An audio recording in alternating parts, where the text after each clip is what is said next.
HQ Spotlight here on CBS Sports Network. Amanda Guerra, Tommy Tran. Friday of the Masters. Tiger Woods is done.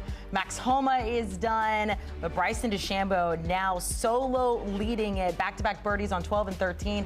He's now sitting at 8 under for the tournament, Tommy. Yeah, Tran. more on Tiger in that cut streak that's 24 straight, most all time. But to your point, Bryson DeChambeau, former major champion, trying to get it done at Augusta National. And right now, Bryson DeChambeau, he's atop your Masters leaderboard. Hadn't finished his second round just yet, but right now, one-shot lead over the aforementioned Max Homa. I think this is late. It is 2.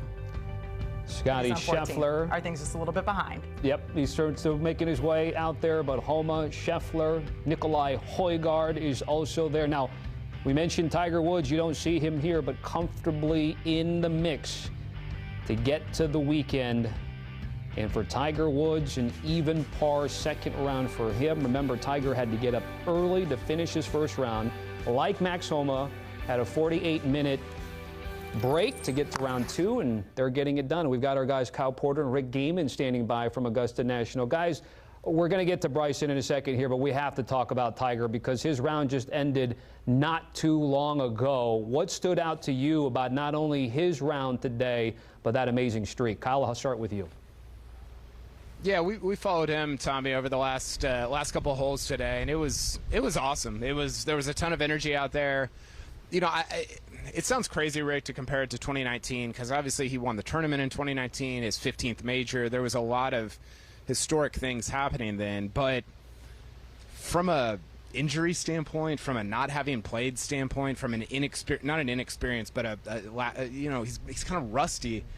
This is almost as impressive to me to make the cut in the Masters when you've played 25 holes on the year.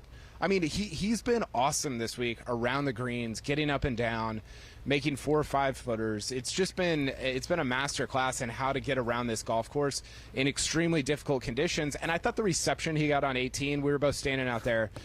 It wasn't a, hey, you won the tournament reception, but it was still pretty cool. It was still like an acknowledgement of, hey, we know this is a very difficult thing to do, and we are going to acknowledge that you just kind of pulled off something extraordinary. Yeah, it's been a great reception for Tiger, and I want to talk a little bit about those conditions that I thought were maybe going to be too tough for Tiger Woods, but we were standing there, you know, just on the side of 18 fairway, and we could not feel any wind whatsoever, but we're looking up at the green. The flag is whipping around. The sand is being blown out of the bunkers. The sand coming out of the bunkers actually backed Tiger Woods off his ball a couple of times on the final putt there on 18. I mean, it is very, very difficult out here right now, and Tiger was able to hold it together with a bunch of pars. You know, don't have to make a lot of birdies, which is probably not a big part of his game anymore. So the conditions, while difficult, are setting up really well for him, and to do 24 starts in a row, 24 cuts in a row. It's crazy. Is absurd. And we were talking about this a little bit earlier. That is probably another unbreakable Tiger Woods record. It's that impressive. It really is. Let me ask you this, and Kyle, I'll start with you. Tiger has said, if my body holds up, I feel like I have a chance. Being close to being in contention, I mean, you could say he's in contention right now. He's not far back off the top of that leaderboard. What do you think is his mindset, trying to get his body right and where he is in his game and on this leaderboard heading into Saturday? Yeah, it's a good question, Amanda. I think it's all dependent on the weather on Saturday, right, Rick? If the wind lays down and you get good conditions, then I think he's thinking, okay, let's go throw a number on the board. But if not, I think he's going to keep grinding. I mean, it's been really interesting this week because the wind's up and down, up and down. It's cold, it's wet, then it's hot and dry. You've gotten every season so far, it feels like, at Augusta National this week.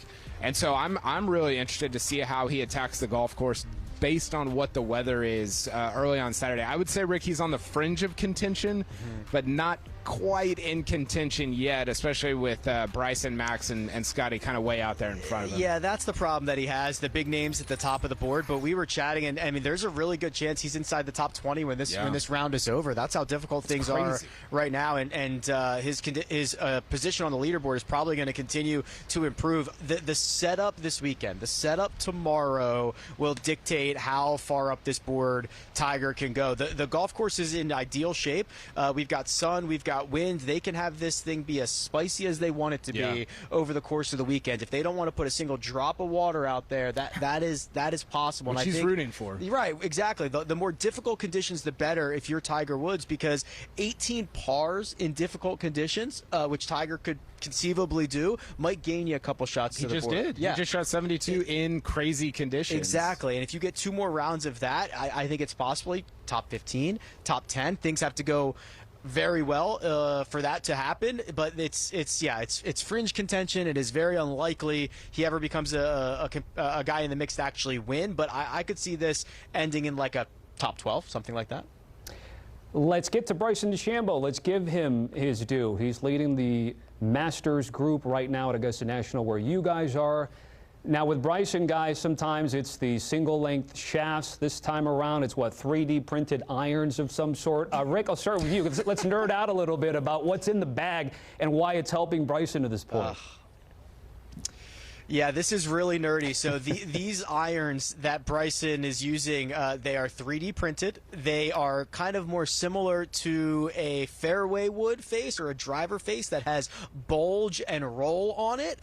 So normally an iron face is flat, and a driver face would kind of have a little bit of arc to it. So that's the way that his irons are built. And these just got on the conforming list on Monday. So I mean, there was a chance, KP, that he was never even going to be able to use these irons for this week. And what they're supposed to do is they're supposed to allow off-center hits, miss hits, to have a smaller dispersion, to continue closer to his intended line and intended distance. Well, it's a lot of nerdy stuff. It's a lot of math. It's a lot of science. I'll tell you that it's working really well on the scorecard as well. It is working well. What an insane sport.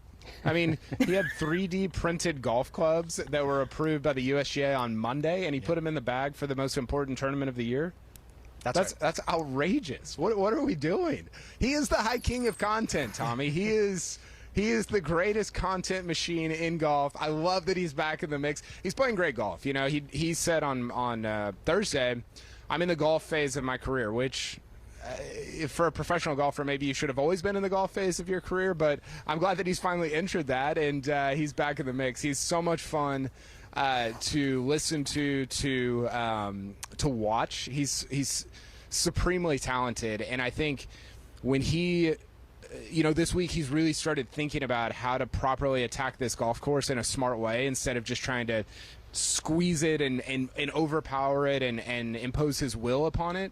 And I think it's working so far, and I hope we get more of it over the next couple days. As Kyle always points out, normal sport, Amanda, with what Bryson DeChambeau always normal. Bryson DeChambeau, normal. Golf, normal. That's all we're missing is if he busts out his long drive swing at one of the tee boxes out at Augusta National.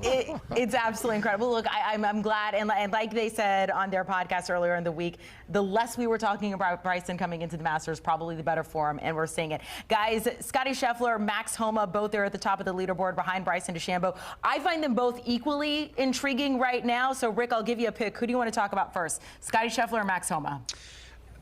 Yeah, let's start with Max Homa. Go for it. And he's done for the day. He was 1 under for the day as well.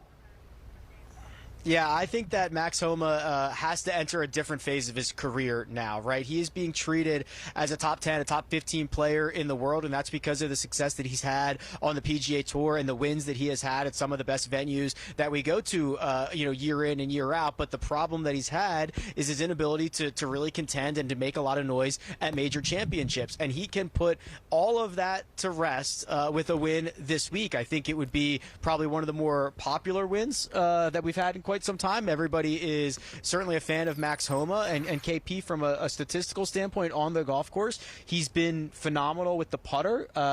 Maybe a little bit unsustainable for the final 2 rounds, but there are other things that he's doing well that could also allow him to contend. Yeah, there are. Maybe he's entering the golf phase of his career also, but the major era.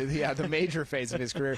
Max Homa, Rick, is somebody that he's a very good ball striker. He's a really good iron player, and I think you're seeing this is a golf course and some conditions that are playing into those types of things, and I think he's taking advantage of those. Yeah, he's making a lot of putts, which is why he's near the lead right now and potentially leading by the end of the day.